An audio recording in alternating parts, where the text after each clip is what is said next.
Manipur, India. ब्रितानी सांसद और धार्मिक स्वतंत्रता पर प्रधानमंत्री ऋषि सुनक की विशेष दूत फियोना ब्रूस ने ब्रितानी संसद में मणिपुर की हिंसा का मुद्दा उठाया है। ब्रितानी संसद में बोलते हुए फियोना ब्रूस ने दावा किया कि मणिपुर में हिंसा में सैकड़ों चर्च जला दिए गए हैं। उन्होंने कहा कि मणिपुर में हुई हिंसा सोची समझी साजिश है। फियोना ब्रूस ने कहा, मई के बाद से ही सैकड़ों चर्च जला दिए गए हैं, कई बिल्कुल नष्ट कर दिए गए, 100 से अधिक लोग मारे गए हैं और 50,000 से अधिक शरणार्थी हैं। न सिर्फ चर्च बल्कि स्कूलों को भी निशाना बनाया गया। इससे साफ है कि ये सब योजना के तहत किया जा रहा है और धर्म इन हमलों के पीछे बड़ा फैक्टर है। ब्रूस ने कहा, इस सब के बावजूद इस बारे में बहुत कम रिपोर्टिंग हो रही है।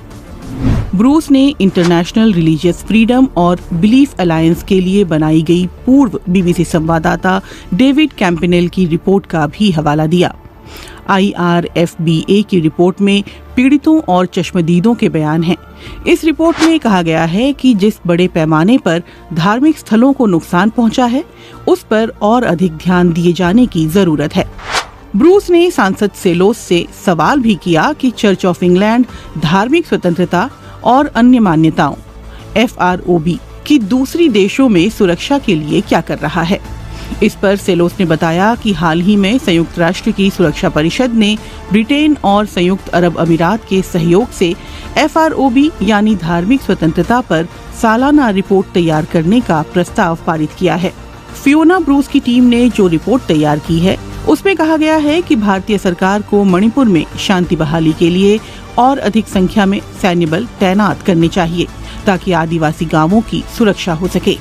इस रिपोर्ट में हिंसा के धार्मिक आजादी पर हुए असर की विस्तृत जांच करने की मांग भी की गई है। 26 जून को प्रकाशित इस रिपोर्ट में कहा गया था कि मणिपुर में हुई हिंसा का एक स्पष्ट कारण धर्म भी है।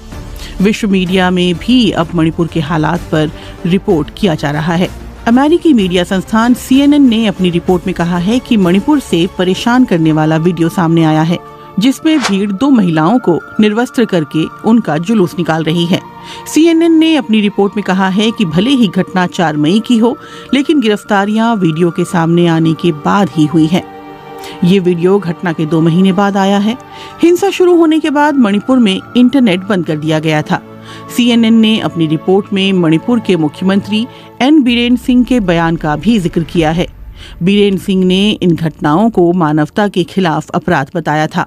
वहीं न्यूयॉर्क टाइम्स ने अपनी रिपोर्ट में कहा है कि मणिपुर में यौन हिंसा की घटना को सामने आने में 2 महीनों का समय लगा, जिसकी एक वजह राज्य में इंटरनेट बंद होना भी है। अखबार ने अपनी रिपोर्ट में लिखा है कि हिंसक नस्लीय झड़पों के दौरान जानकारी के प्रसार को रोकने के लिए इंटरनेट बंद करना सरकार की रणनीति बनता जा रहा है।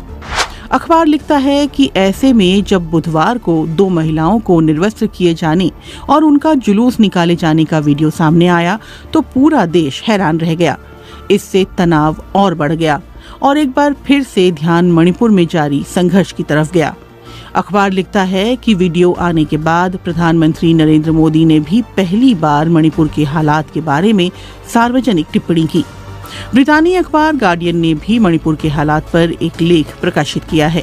गार्डियन ने ताज़ा हालात को समझाते हुए लिखा है कि मणिपुर में नस्लीय हिंसा का इतिहास भारत की 1947 में मिली आज़ादी से भी पुराना है।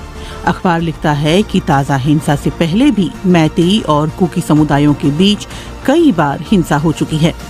अखबार लिखता है कि ताज़ा हिंसा के बाद कुकी लोगों की अपने लिए अलग राज्य की मांग भी फिर से जोर पकड़ने लगी है और अब कुकी समूहों का कहना है कि जब तक वो अपने लिए अलग राज्य नहीं बना लेते हैं, वो लड़ाई बंद नहीं